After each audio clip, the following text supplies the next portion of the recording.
Is ons al daar? As jy al ooit op 'n roadtrip met 'n kind was, ken jy hierdie vraag. Jy skaars uit die stad uit en die gekla begin. Is ons al daar? Hoe lank nog? Want die pad kan lank word. So ons speel speletjies om onsself besig te hou. Miskien ek sien met my kleine oogie of dalk karkriket. Party raak aan die slaap. Verkieslik net die een wat bestuur, nie. Die pad is 'n tussenin plek van agterlaat wat was en beweeg na 'n ander. En die tussentyd is presies waar die disippels van Jesus was, na sy hemelvaart. En dit was nie die eerste keer dat hulle daar was nie. Hulle het hom eers gesien sterf aan die kruis, en dan gebeur die ondenkbare. Hy word opgewek. En so sien hulle hom, hulle raak aan hom, hulle eet saam en alles voel terug na normaal, totdat hy opvaar na die hemel. Nou Jesus het beloof dat hy sy gees sal stuur, en dat hy weer sal terugkom, maar hulle moes gewonder het, wanneer? Vir hoe lank sal ons moet wag? En hoe leef ons in hierdie tussentyd? En dikwels bevind ons onsself in tussenin plekke. 'n Kind verlaat die huis, 'n loopbaan kom tot einde, jy sê totsiens vir iets of vir iemand, en jy is onseker oor wat lê voor. En as Christene leef ons in die grootste tussentyd van almal. Ons wag op die terugkoms van Jesus. En dan is die vraag, maar hoe leef ons dan hier, in die tussentyd?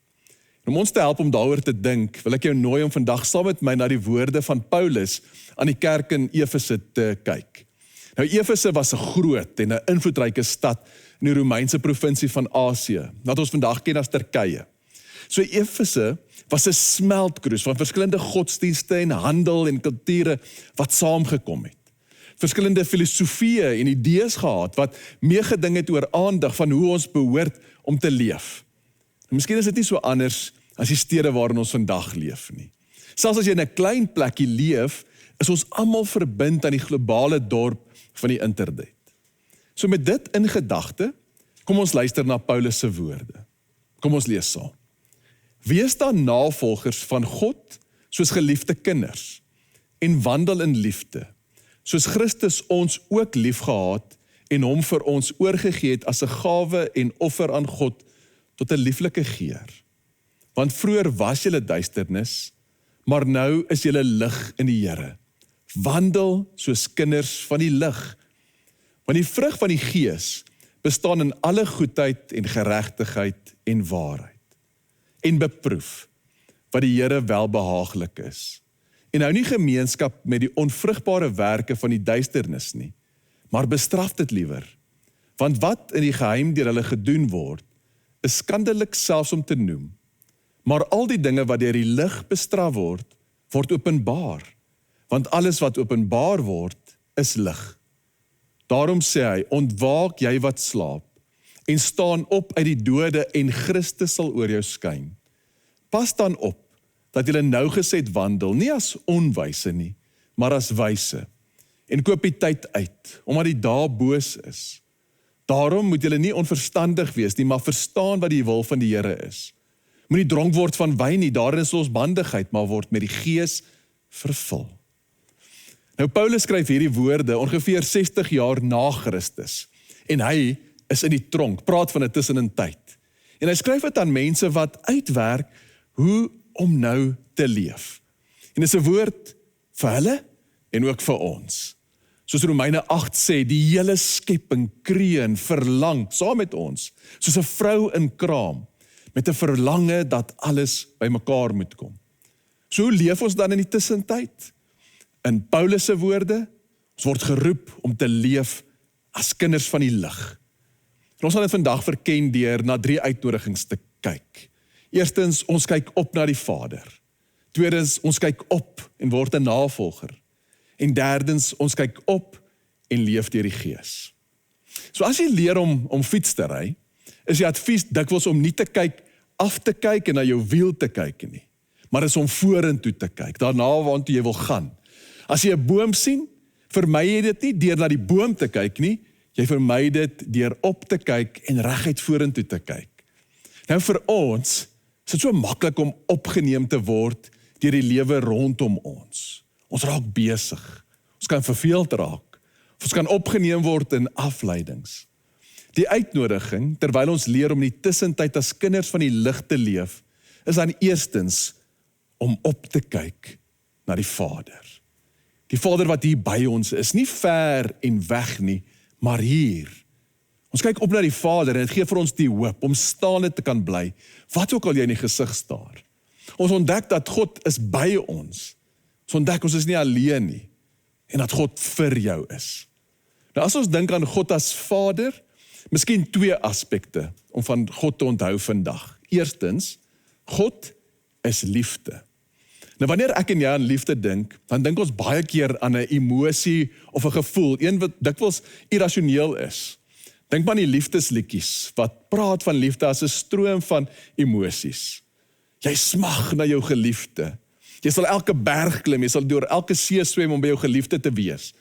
Maar die probleem met hierdie prentjie van liefde, is dat ons weet, dat dit kan ook afneem, dat die liefde kan vervaag.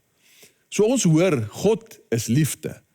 Dan maak ons soms die aanname dat God is verlief op ons. Maar liefde in die woorde van Dallas Willard, is nie primêr 'n emosie nie. Liefde, die liefde van God, is om die goeie vir die ander te wil hê. Dis 'n begeerte vir die welstand van die ander. En is hierdie begeerte wat lei tot God wat alles vir ons opoffer. God is liefde. En God is heilig. Nou wat beteken dit? Heilig beteken dat God is totaal anders, beter as ons beste idees oor God. God is Vader en Moeder en hy is nog meer as dit self saam. God is herder, maar hy is ook die leeu van Juda. God se heiligheid spreek van God wat een is. Hy is heel, hart, wil, verstand, alles een. En God is sonder sonde. God is sonder gebrek. God is goed tot God se kern. En God se intensie is altyd wat goed is vir my en vir jou en vir ons hele wêreld. Want God wil lewe bring. En dan omdat God heilig is, haat God alles wat vernietig, alles wat dood bring. Nou wanneer ons in die Bybel lees van God wat kwaad word, is dit met 'n allesverterende liefde, wat vir ons wil hê dit wat goed is vir ons. En ons moet hier begin, as ons aan God dink, dat God liefde is en dat God heilig is. God is nie kwaad nie, God is nie wraaksugtig nie. Toe Adam en Eva sondig en alles stikkend is, kruip hulle weg, in skaamte, in vrees. Maar as God, vanuit sy liefde, wat hulle opsoek, dis God wat vir hulle doen, wat hulle nie vir hulle self kan doen nie. Hy maak liefdevol vir hulle klere om hulle te bedek. Nou, omdat God heilig is, raak gebrokenheid, raak sonde om. En as ons eerlik is, sou ons regtig nie 'n God wou hê wat soos 'n groot teddybeer is, wat ongeraak is deur wat verkeerd is in ons wêreld en in ons lewens nie. 'n God wat alles sou toelaat, wat sou sê, ek kyk na die ander kant, sou nie 'n goeie wese wees nie. Dit sou wees soos 'n ouer wat hulle kinders alles toelaat, met geen beperkings, geen gevolge nie. Nou kyk, as jy 'n tiener is, dan kan jy dink so 'n ouer is cool. Maar as jou lewe in stukke in mekaar sou stort, sou jy dink, my ouers was lui, wat my dalk net nie lief gehad nie. Ons sou nie dink dat hierdie is goeie ouers nie, net soos wat ons nie 'n God sou wat wou hê, wat maar net sê, alles is reg, moenie daaroor dink, moenie skuldgevoelens hê nie, skuldgevoelens is onnodig nie. Want om geen grense te hê nie, is nie liefdevol nie. Want sonde, gebrokenheid, vernietig, dit lei tot die dood. Nou hier in die wintermaande, hou ons as gesin daarvan om 'n kaggel aan te steek. En dis een van daai is met 'n glas deur. En as ek vir my dogtertjie sou sê, moenie aan die glas raak nie, is dit nie omdat ek wil hê sy moet my liefde verdien nie, dis omdat ek wil hê sy moenie seer kry nie. Ek het haar beste in gedagte, en sy mag dalk self skrik, as ek hard praat, maar my intensie is vir haar.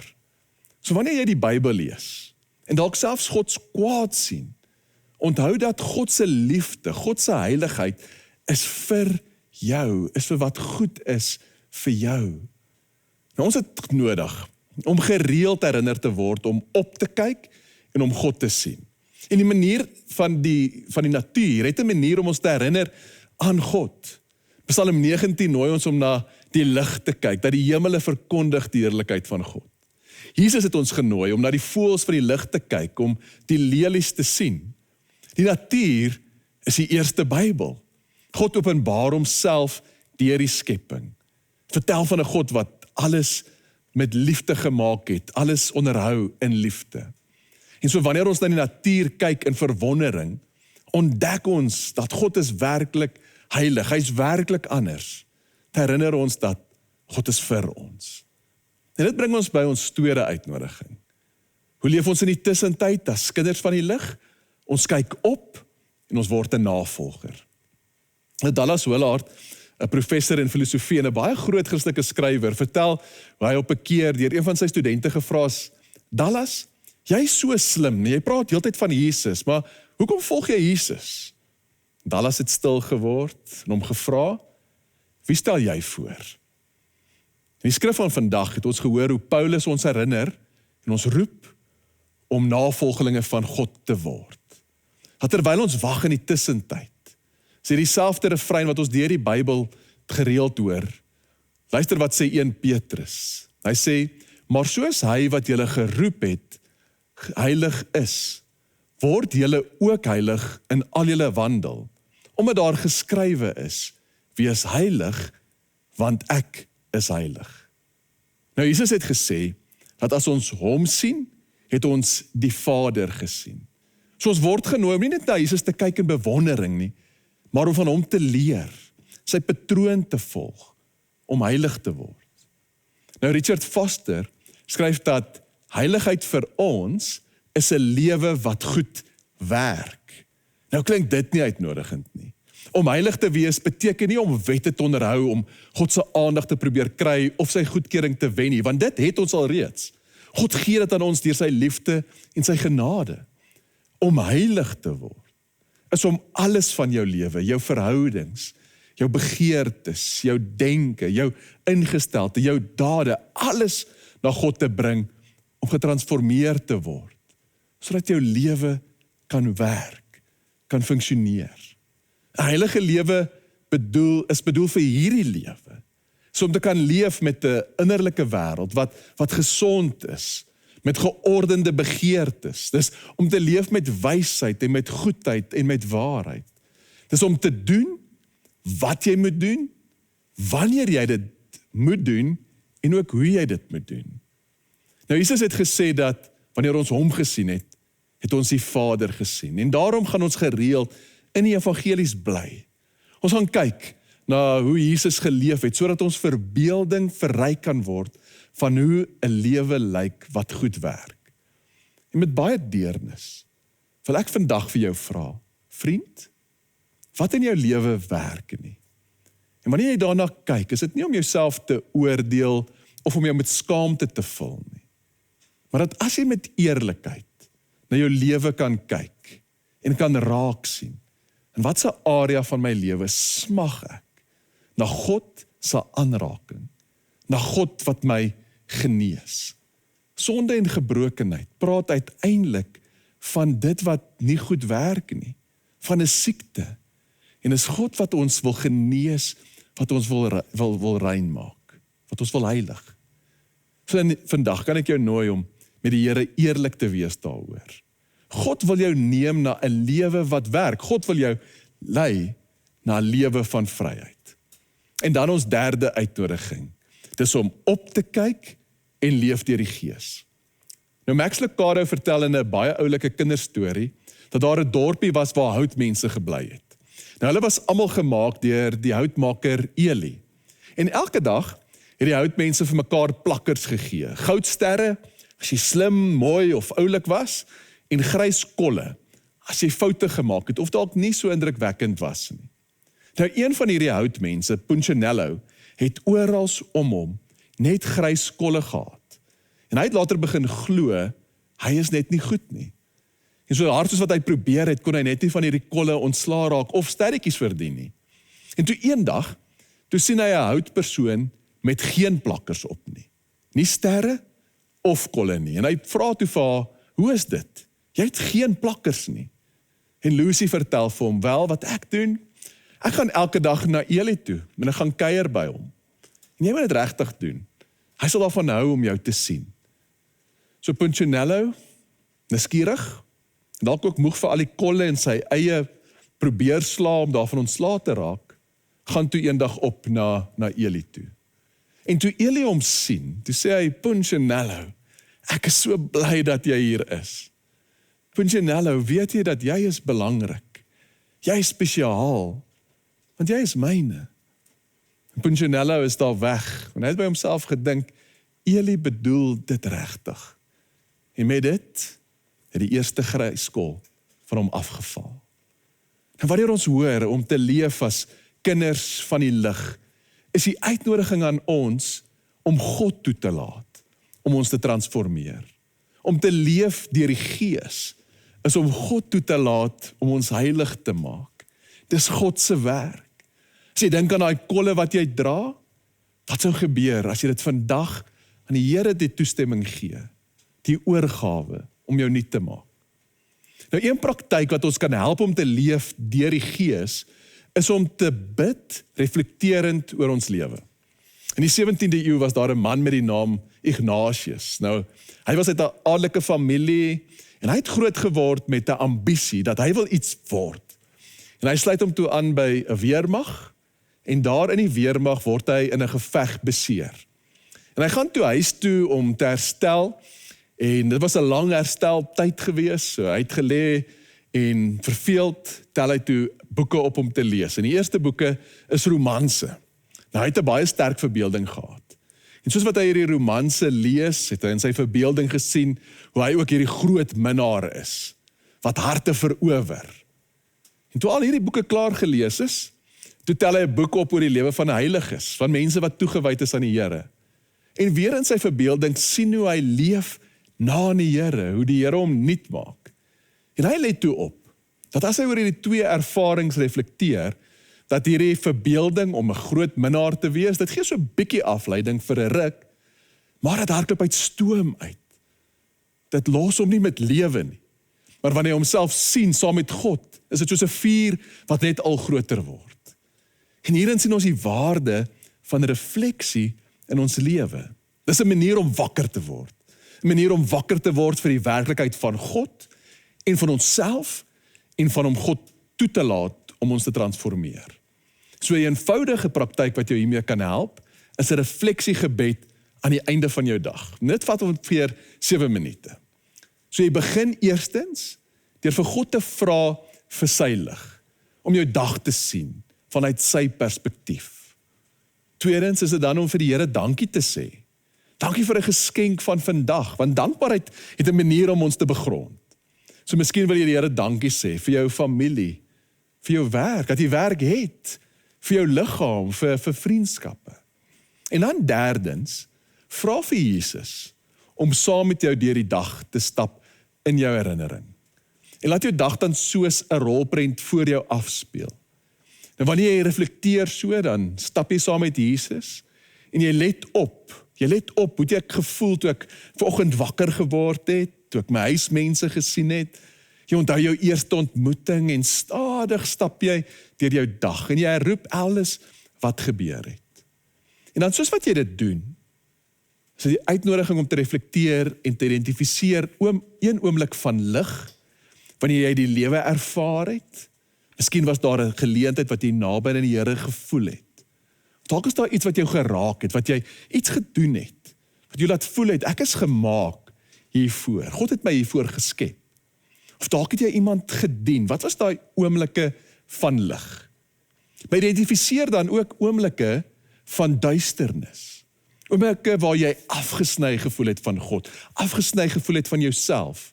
Nou donker oomblikke kan ook kom van ander se optrede teenoor ons. Kan ook wees waar jy swaar gevoel het, of wat jy gevoel het, dit wat ek nou doen is teen die grein van wie ek is. Maar is ook 'n geleentheid vir eerlik te wees met onsself, waar ons eerlik kan wees, daai oomblikke van woede wat ek dalk beleef het. Daar waar ek gesondig het, daar waar my lewe uit balans was. Nou onthou, wanneer ons kyk, God lei ons nie in skaamte nie, maar God wil ons nooi na vryheid. God wil ons genees. Dis die pad na heiligheid toe. So ons kan dan vir God vra om ons te vergewe. om jou heel te maak. En dan laastens, nadat ons gereflekteer het, kyk ons vorentoe na die dag van môre. En dan vra ons vir die Here vir die genade wat jy spesifiek nodig het vir môre. Miskien is daar 'n vergadering of 'n taak waarvoor jy God se genade nodig het.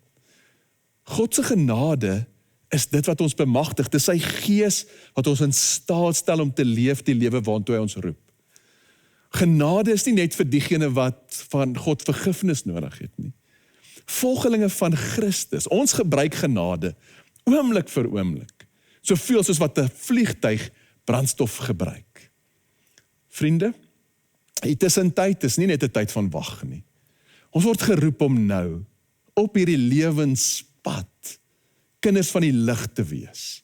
Om na God te kyk as ons Vader, hy wat goed is en hy wat goed wil hê vir jou. Dis 'n tyd om Jesus na te volg, om by hom te leer, hoe om te leef.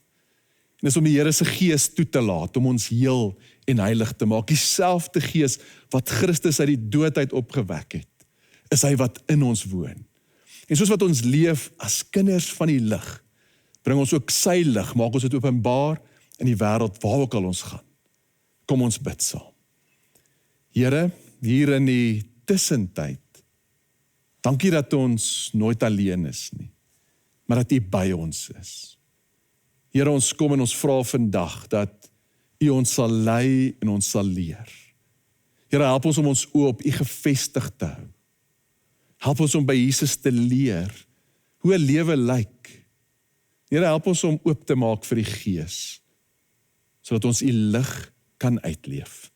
Ons bid dit in Jesus se naam. Amen. Ontvang die seën van die Here. Die genade van ons Here Jesus Christus, die liefde van God ons Vader, die teenwoordigheid van sy Heilige Gees is en bly met jou. Amen.